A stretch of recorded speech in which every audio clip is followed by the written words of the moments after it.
이 한때 구원파의 핵심 인물로 지목이 됐는데 결국 그 드러난 혐의는 다른 구원파 핵심 신도들에 비해서 크진 않아 보여요. 예, 전향자 씨가 2009년부터 2013년까지 노른자 쇼핑의 대표를 맡으면서 이 유씨 일가 차명지산에 손을 댄 배임 혐의, 네. 그리고 유 전 회장의 계열사인 뱅크 오브 아이디어에 상표권 권리 위탁 수수료 8,900만 원을 지급한 횡령 혐의를 받았습니다. 네. 그런데 이제 구원파 본산이 금수원 대표를 맡으면서 이 유씨 일가의 도피를 돕거나 그 유씨 일가의 돈에 손을 댄 혐의는 없었습니다.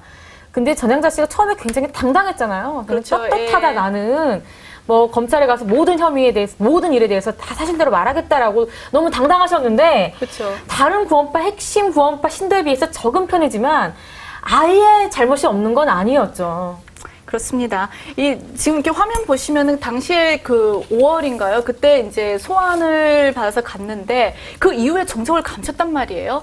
그래서 저희가 계속 이렇게 취재를 해왔는데 자, 백은영 기자가 최근 근황을 좀 이렇게 알아봤죠. 우선 전향자 씨가 지난달 28일 진행된 금수원 그 학예수양회에 참석해서 성경 네. 토론하고 예배를 했던 것으로 알려졌습니다.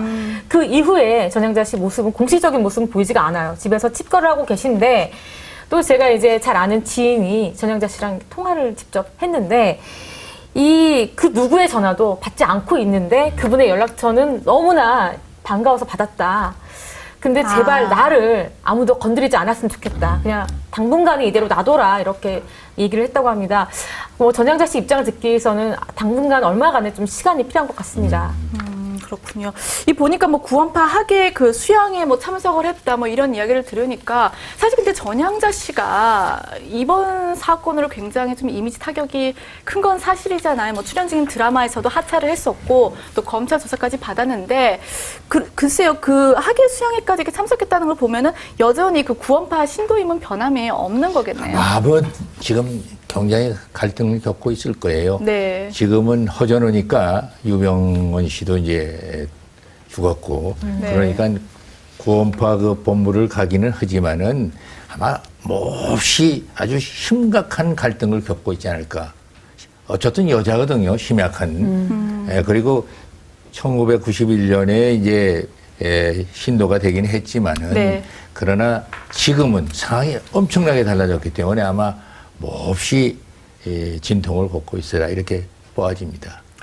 사실 이번 사건으로 그 구원파 연예인 리스트가 돌기도 했어요. 근데 전향자 씨가 직접 연예인들을 뭐 전도하기도 했다.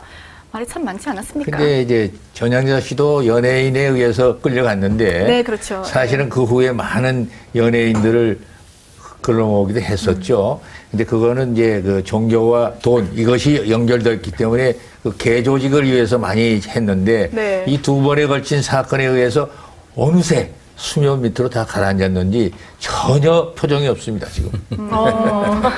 네, 그런가요? 이 전향자 씨가 왜 오대양 사건 이후에 기자회견도 하면서 이제 당시 뭐 자기가 구원파 신도였다 밝히기도 했는데 그래서 이번에도 좀 그런 행보를 보이지 않을까 궁금하기도 하거든요. 하지근 평론가님은 어떻게 보십니까? 이번엔 어쨌든 법정에 서게 되는 거죠. 그렇기 때문에 입장을 안 밝힐래 안 밝힐 수가 없는 네. 그런 상황으로 가게 될 텐데 아마도 전향자 씨는 계속해서 좀 이렇게 당당하고 부인하는 모습으로 가지 않을까. 그러니까 나의 종교는 순수한 것이고 네. 나는 그 회사에서 이루어진 여러 가지 범법 행위들을 몰랐고 내가 대표로 있는 회사에서 안 좋은 일들이 있었다고 하더라도 내가 직접적으로 경영 지시를 한 거나 한 것은 아니다 하는 입장을 아마 취하지 않을까 싶은데 설사 그게 사실이라고 하더라도 네. 문제는 그런 법적인 게 문제가 아니라 전향자 씨의 존재가 유병원 세력을 국민들한테 이렇게 영향력을 퍼지게 하는데 굉장히 중요하게 일종의 홍보 모델로 작용을 했다는 거 그렇죠. 여기에 대해서 네. 좀 국민들한테 좀 송구한 마음을 가져야 될 것 같습니다.